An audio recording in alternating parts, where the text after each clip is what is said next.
এই নির্বাচন সরকার বদলের নির্বাচন না, এই নির্বাচন ঠিক করবে দেশের মালিককে।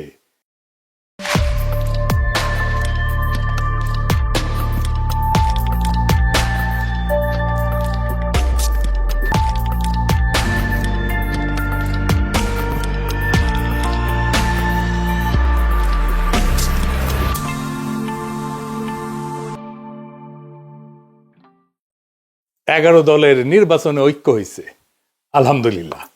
এইটা আরো ভালোভাবে হইতে পারতো, কিন্তু হয় নাই। যাই হোক, অসুবিধা নাই। এই জোটকে এখন বিজয় হইতে হবে। বিজয়ী হইতে পারলে এটা বাংলাদেশের গেম চেঞ্জার হবে, ইতিহাস বদলায় যাবে, বাংলাদেশের রাজনীতি বদল হয়ে যাবে চিরজীবনের জন্য। বাংলাদেশের মানুষ সত্যিকারের আজাদি পাবে। এগারো দলের নির্বাচনে ঐক্য জিতে যাবে, হ্যাঁ জিতে যাবে। এইটা কওয়া যেতে পারে পিস অফ কেক, আপোষে ঘটতে পারে যদি তারা রাইট স্ট্র্যাটেজি নিয়ে মাঠে থাকতে পারে। আর মাত্র 3টা সপ্তাহ। নতুন বাংলাদেশের দিশা দেখাইতে হইলে আপনার একদম নতুন স্ট্র্যাটেজি নিয়ে আগাইতে হবে। আমার স্ট্র্যাটেজি কলে ফুল প্রুফ, বন্দুকের গুল্লি মিস হইতে পারে, আমার স্ট্র্যাটেজি মিস হবে না। কিন্তু মুশকিলটা হইতেছে, আমি যেহেতু জোটের কেউ না, আমি তো হরিদাস পাল, তাই আমার এই ইউটিউব বানাই কইতে হইতেছে যে কেমনে এই স্ট্র্যাটেজিটা ইমপ্লিমেন্ট করবে। তাতে একটা মুশকিল আছে, এটা তো যায় না যাবে প্রতিপক্ষ। আসলে প্রতিপক্ষ যায় না যায় বা বুঝা যায় আপনি কোন স্ট্র্যাটেজি নিতেছেন, এটা প্রতিপক্ষের বুঝতে তো সময় লাগবে না, তাই না? একেবারে বেকুব না হইলে। তাই এই স্ট্র্যাটেজি কয়া দিলেও অসুবিধা নাই। 11 দলীয় জোট এটা যদি অনুসরণ করে ভালো, না করলেও সমস্যা নাই। অনেকে শিখা যাবেন কেমনে জাতীয় ইলেকশনে জিতে আসতে হয়। নির্বাচন আসলে অগলের মাথায় আসে একটা নির্বাচনী ইস্তেহার বানাইতে হবে, লেখা লাগবি। 2018 সালের ইলেকশনে তখন ঐক্যফ্রন্টের ইলেকশন কাজ করতেছি লুকায় থেকে, মানে আন্ডারগ্রাউন্ডে থেকে। আমি ঐক্যফ্রন্টের বুঝাইতে পারলাম না যে ইস্তেহার একটা ভুয়া জিনিস। ইস্তেহার আপনারে ইলেকশনে জেতায় না, জেতায় অন্য কিছু। এই ভূখণ্ডের রাজনৈতিক ইতিহাসে 2টা নির্বাচন ফেনোমেনাল হয়েছে। একটা 70-এর নির্বাচন আর 91 নির্বাচন। একটা মুজিব জিতছিল, আর একটা জিতছিল খালেদা জিয়া। মুজিবের 70-এর নির্বাচনে জিতাইছিল কি কন্ত 6 দফা স্বায়ত্তশাসন, তাই না? 91 খালেদা জিয়া জিতাইছিল কি? উনার একটাই কথা, ওদের হাতে গোলামির জিনজির, আমাদের হাতে স্বাধীনতার পতাকা। এই কথাটা, এই যে 6 দফা আর স্বাধীনতার পতাকা, এটা কি নির্বাচনী ইস্তেহারে লেখা ছিল? না, লেখা ছিল না। তাহলে এটা কি যা এত সিম্পল, এত ছোট, অথচ এত পাওয়ারফুল? কি এটা? এটা হইতেছে স্ট্র্যাটেজিক ডক্ট্রিন। নতুন কথা মনে হইতেছে, আগামী নির্বাচনে 11 দলের স্ট্র্যাটেজিক ডক্ট্রিন লাগবে একটা, যদি জিততে চায়। আজকাল আলাপ সেই স্ট্র্যাটেজিক ডক্ট্রিন নিয়ে আসেন। আগে বুঝে নিই কেন স্ট্র্যাটেজিক ডক্ট্রিন ইস্তেহারের চাইতে অনেক বেশি গুরুত্বপূর্ণ।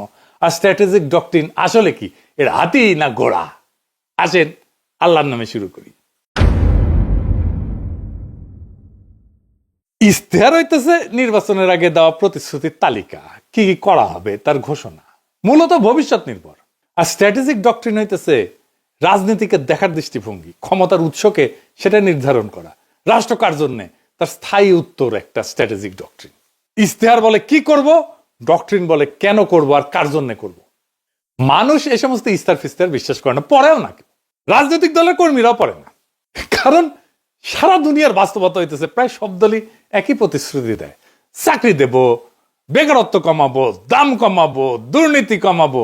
কিন্তু মানুষ জানে এগুলো ভুয়া, কিছুই হবে না, কিছুই পূরণ হবে না। ফলে ভোটাররা এই সমস্তকে পাত্তা দেয় না। কিন্তু ডক্ট্রিন ইস্তেহারের এই সীমাবদ্ধতা ভেঙে ফেলে। ইস্তেহার যাচাই হয় ক্ষমতায় গেলে, ক্ষমতায় যে সে করলো কিনা। আমি কিন্তু আওয়ামী লীগের ইস্তেহার নিয়ে বেশ কয়েকটা এপিসোড করছি যে ওরা কোনোটাই কিছু করে নাই, বাস্তবায়ন করে নাই। কিন্তু ডক্ট্রিন যাচাই হয় ভোট দেওয়ার আগেই। ডক্ট্রিন মানুষকে প্রশ্ন করায়, আমি কি এই ডক্ট্রিনের মধ্যে নিজেকে দেখতে পাই? এই দল আসলে আমাকে কি মনে করে? মানুষ ইস্তেহার বিশ্বাস না করলেও ডক্ট্রিনকে চিনতে পারে। ইস্তেহার হয় পরিস্থিতি নির্ভর, আর ডক্ট্রিন সময় স্বাধীন। জিনিসপত্রের দাম বাড়লে ইস্তেহার বদলাবে, যুদ্ধ হইলে ইস্তেহার বদলাবে, কিন্তু ডক্ট্রিন বলে যে পরিস্থিতি আসুক ক্ষমতার কেন্দ্রটা বদলাবে না, ভোটাররা তাতে নিরাপত্তা পায়। ইতিহাস বলে যে দল ডক্ট্রিনে যেতে সে নির্বাচনে যেতে। নির্বাচনের মাঠে ডক্ট্রিন কি করে? 1 নাম্বার, ভোটকে একটা ডিল থেকে ঘোষণা বানায় দেয়। ইস্তেহার, আমি ভোট দিচ্ছি কারণ তুমি দিবা আমারে, তাই তো? আর ডক্ট্রিন বলে আমি ভোট দিচ্ছি কারণ আমি জানি ও আমি কে তার কাছে। 2 নাম্বার, প্রতিপক্ষের কথা কেউ নিজের করে নেয়। তার প্রতিপক্ষ যত কথা বলবে আমাদের ফ্রেমে বলবে, এটাই ডক্ট্রিন ঠিক করে। এটা আমরা আগে পরে আরো বিস্তারিত বলবো। ডক্ট্রিন ঠিক হলে ইশতেহার তার বাইরে যেতে পারে না। ডক্ট্রিন ইশতেহারের সীমা টেনে দেয়। আর মানুষের মনস্তত্ত্ব, মানুষ কি বিশ্বাস করে? মানুষ বিশ্বাস করে যে তাকে সম্মান দেয়, যে তাকে ছোট করে না, যে তাকে মর্যাদা দেয়, যে তাকে রাষ্ট্রের মালিক বানায়, তাকে বিশ্বাস করে। আর ইশতেহার বলে আমি তোমার এটা দেব। ডক্ট্রিন বলে আরে তুমি কি দেবো, তুমি তো মালিক। ডক্ট্রিন এটা বুঝায় দেয়। ইশতেহার আপনাকে গ্রহীতা বা অনুগ্রহ প্রার্থী বানায়, ডক্ট্রিন আপনাকে মালিক বানায় দেয়। মালিক ভিক্ষার উপরে ভোট দেয় না। নির্বাচন তো প্রতিশ্রুতির প্রতিযোগিতা না, নির্বাচন দেশের মালিকানা নির্ধারণ করে। তাই ইশতেহারের চেয়ে গুরুত্বপূর্ণ আমরা রাষ্ট্রকে, রাজনীতিকে, মানুষকে, জনগণকে, রাষ্ট্রের সাথে জনগণের সম্পর্ককে কিভাবে দেখি। নির্বাচনে মানুষ প্রতিশ্রুতিতে ভোট দেয় না, এটা বুঝতে হবে বাংলাদেশের পলিটিশিয়ানদেরকে। নিজের অবস্থানকে যে বুঝাই দিতে পারে তারে ভোট দেয়। আর যেই দল মানুষকে তার অবস্থান বুঝায় দেয় সেই দল ইশতেহার ছাড়াই জয়ী হইতে পারে। ইশতেহার ভুয়া জিনিস, ডক্ট্রিন আসল জিনিস। তাইলে 11 দলীয় জোটের বিজয়ের লক্ষ্যে স্ট্র্যাটেজিক ডক্ট্রিন কি হইতে পারে? আগে দেখে নেই বিএনপির স্ট্র্যাটেজিক ডক্ট্রিন কি এই নির্বাচনে, বলতে পারবেন? এটা জানা দরকার, কারণ এই বিএনপির স্ট্র্যাটেজিক ডক্ট্রিনকে হারাইতে হবে। কি সেটা? সেটা হইতেছে সবার আগে বাংলাদেশ, আমার আগে আমরা, আমাদের আগে দেশ, সবার আগে বাংলাদেশ।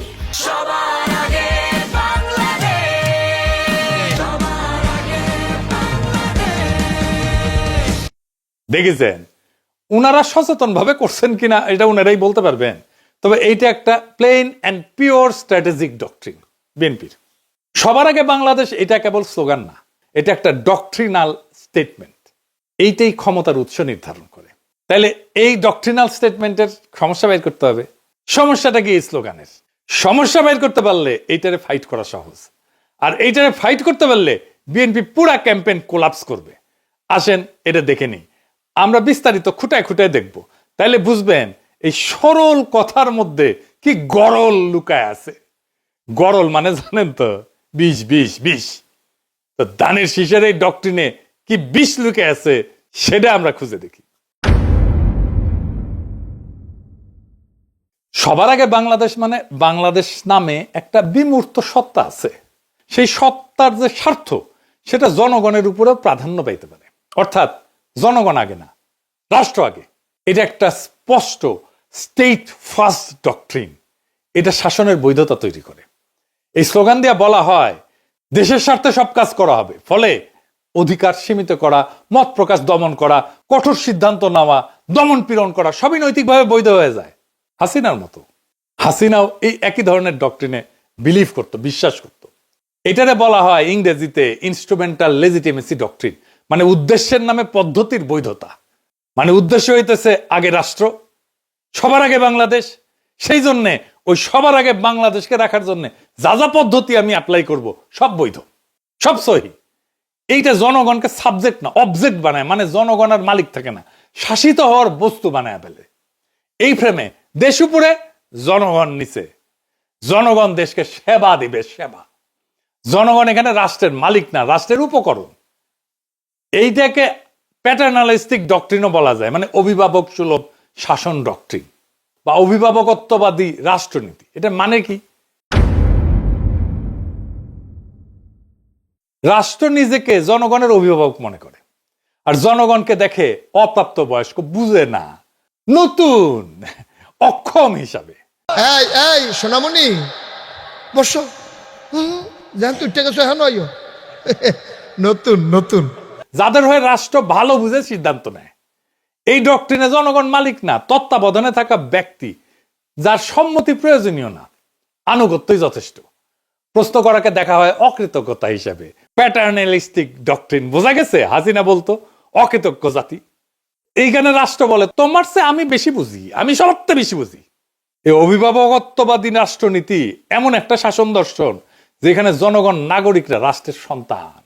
সন্তান বললে ভালো শোনায়, আসলে ওই অর্থে না আর কি, মানে অপ্রাপ্ত বয়স্ক জনগণ। দেখেন সবার আগে বাংলাদেশের ডক্টরিন কিন্তু পাল্টায় না কখনোই, মানে ধরেন যুদ্ধেও একই থাকে, সংকটেও একই থাকে, দমনেও একই থাকে। যুদ্ধও মানাবে, এটা সংকটও মানাবে, দমনেও মানাবে, কারণ দেশের জন্য সব যুক্তি খাটে। এটি ডক্টরিনের লক্ষণ। ডক্টরিন হয়ে উঠতে হইলে এরকম যে কোনো পরিস্থিতিতে এইটা কাজে লাগবে। এটা সীমা টানে না, ক্ষমতাকে অসীম কইরা দেয়। এই স্লোগানে কোথাও বলা নাই কি করা যাবে না, জনগণ কখন না বলবে, ক্ষমতার সীমা কোথায় বলা নাই। ক্ষমতা নিজেই তার সীমা ঠিক করে। এটা আনচেকড সোভার্নিটি ডক্ট্রিন, সীমাহীন সার্বভৌমত্বের ডক্ট্রিন। এইটা নিয়ন্ত্রণহীন সার্বভৌমত্ববাদী রাষ্ট্রনীতি। রাষ্ট্র নিজেই নিজেকে চূড়ান্ত ক্ষমতার উৎস মনে করে, যার উপরে জনগণের সম্মতি, জনগণের জবাবদিহিতা চাওয়ার অধিকার, এমনকি জনগণের এটা সীমা ঠিক করে দেওয়া, এটা কাজ করে না। এই ডক্ট্রিনে ক্ষমতার উপরে কোনো কার্যকর নিয়ন্ত্রণ থাকে না। রাষ্ট্রের স্বার্থ সব প্রশ্নের ঊর্ধ্বে। নাগরিক অধিকার এখানে শর্ত সাপেক্ষ হয়ে যায়। রাষ্ট্র বলে আমি সিদ্ধান্ত নেব, সীমা আমি ঠিক করব, তুমি কোন তেজপাতা, তুমি কোন। তার মানে সবার আগে বাংলাদেশ কোনো আবেগী স্লোগান না, এটা এমন একটা স্ট্র্যাটেজিক ডক্ট্রিন যা রাষ্ট্রকে জনগণের উপরে স্থাপন করে এবং ক্ষমতাকে সীমাহীন বৈধতা দেয়। তাইলে এই সবার আগে বাংলাদেশ এই স্লোগানের স্ট্র্যাটেজিক ডক্ট্রিনকে হারাইবেন কেমনে? এই প্রথম কৌশল হইতেছে এটাকে আক্রমণ করা যাবে না। আক্রমণ না করে হারানো যায়, খুব চমৎকার ভাবে হারানো যায়, অপরূপ ভাবে হারানো যায়, মোলায়েম ভাবে হারানো যায়। কারণ আপনি এটা ব্যাখ্যা করতে পারবেন না এখন কেন এটা খারাপ। আপনি জন ধরে বুঝাইতে পারবেন না, টাইম নাই, কইতে পারবেন না বুঝিস এই স্লোগান কিন্তু তোমার স্লোগান। তাই এইটার কৌশল অন্য। কি সেই কৌশল? এই স্লোগানকে গ্রহণ করতে হবে। আমরা এটাকে গ্রহণ করতেছি কারণ রাজনীতিতে যে স্লোগান জনগণের মনে কিছুটা ঢুকে গেছে, সেটাকে ভাঙা সহজ হয় না, কিন্তু সেটাকে নতুন অর্থ দিতে পারলে জেতা যায়। আমরা এটাকে নতুন অর্থ দেব। তাহলে কি হবে? Counter narrative. কিভাবে আমরা এই কথাটাকে নতুন মিনিং দিতে পারবো, নতুন অর্থ দিতে পারবো? তাহলে আমাদের এমন একটা স্লোগান আবিষ্কার করতে হবে যেই স্লোগানের মানে এই বিএনপি স্লোগান সবার আগে বাংলাদেশের স্লোগানের অনিবার্য পরিণতি বলে মনে হয়, ডেস্টিনি বলে মনে হয়। কি হইতে পারে সেটা? সবার আগে বাংলাদেশের কাউন্টার ন্যারেটিভ হবে আমরাই বাংলাদেশ। ওরা বলবে সবার আগে বাংলাদেশ, আমরা বলবো সেটাই তো আমরাই বাংলাদেশ। এখানে কোনো ঝগড়া নাই, এখানে কোনো কনফ্রন্টেশন নাই, এখানে কোনো কন্ট্রাডিকশন নাই, এখানে আছে কমপ্লিশন, সম্পূর্ণতা। বিএনপি বলছে কি আগে, আমরা বলছি ওইটা আসলে কি, কেন আমরাই বাংলাদেশ। বিএনপির সবার আগে বাংলাদেশ স্লোগানকে আমরাই বাংলাদেশ স্লোগান সুপারসিড করে যাবে। এখানেই মূল খেলা। আমি এখানে কয়েকটা দিক ব্যাখ্যা করব কেনে কিভাবে এটাকে সুপারসিড করে যাবে। আসেন সেটা বুঝে দেখি, খুব মজা লাগবে। প্রথমে দার্শনিক ব্যাখ্যা, মানে পলিটিক্যাল ফিলোসফির ব্যাখ্যা। বাংলাদেশ জমি না, পতাকা না, সংবিধানে কাগজ না, বাংলাদেশ হলো মানুষের সমষ্টিগত রাজনৈতিক অস্তিত্ব। এখান থেকে আসে জনগণের সার্বভৌমত্ব। মানুষ মানে রাষ্ট্রের মালিক। তাই আমরাই বাংলাদেশ কোনো আবেগিক কথা না, এটা সার্বভৌমত্বের ঘোষণা। বিএনপি দেশকে একটা বাইরের বস্তু হিসেবে দেখে, আমরা দেশকে নিজেদের পরিচয় হিসেবে দেখি। 2 নাম্বার রাষ্ট্রনৈতিক ব্যাখ্যা বা স্টেট লজিক। বিএনপির ফ্রেম রাষ্ট্র আগে, রাষ্ট্র সিদ্ধান্ত নেয়, মানুষ উপকারভোগী। আমাদের ফ্রেম মানুষ আগে, মানুষ সিদ্ধান্ত নেয়, রাষ্ট্র মানুষের যন্ত্র। এইখানে ক্ষমতার কেন্দ্রটা বদলায় যায়। এইটাকে বলে সাবজেক্ট শিফট। বিএনপি বলে আমরা দেশ চালাবো, আমরা বলি আমরাই দেশ। এই অবস্থান থেকে কাউকে হারাইতে গেলে বলতে হয় তুমি দেশ না। এইটা তো সে বলতে পারবে না। রাজনীতিতে এর চেয়ে আত্মঘাতী কথা আর নাই। 3 নম্বর হইতেছে পলিটিক্যাল স্ট্র্যাটেজির ব্যাখ্যা। এটারে বলা হয় ক্লাসিক ফ্রেম হাইজ্যাকিং। বিএনপি যতবার বলবে সবার আগে বাংলাদেশ, ততবার তারা আসলে বলবে আমরা আগে। তারা নিজেরাই জনগণকে কেন্দ্র বানাবে, আমাদের ফ্রেম রিপিট করবে। এটারে বলা হয় নো এসকেপ ন্যারেটিভ। ওরা কথা বললেই আমার ভাষায় কথা বলবে। 4 নম্বর হইতেছে মার্কেটিং ব্যাখ্যা, পলিটিক্যাল মার্কেটিং আর কি, মানে পণ্যের মার্কেটিং না। বিএনপির স্লোগান অ্যাবস্ট্রাক্ট প্রোডাক্ট সেন্ট্রিক, মানে মানুষ শুধু সমর্থন করে। আমাদের স্লোগান আইডেন্টিটি বেসড, মানুষ নিজেকে এটার ভিতরে দেখতে পায়। মানুষ পোস্টারে লিখবে আমরাই বাংলাদেশ, কারণ এটা স্লোগান না, এটা সেলফ আইডেন্টিটি স্টেটমেন্ট। মানুষ যেটা নিজের পরিচয় মনে করে ওইটার সাথে বিশ্বাসঘাতকতা করে না। বোঝা গেছে? খুব সিম্পল 2টা শব্দ বিধ্বংসী। আপনাদের মনে আছে আওয়ামী লীগের জয় বাংলা স্লোগানটারে ক্যাপচার কইরা ধ্বংস করে দিছিলাম। আগে ক্যাপচার করছি, তারপরে ধ্বংস করে দিছি, ডেস্ট্রয় করে দিছি।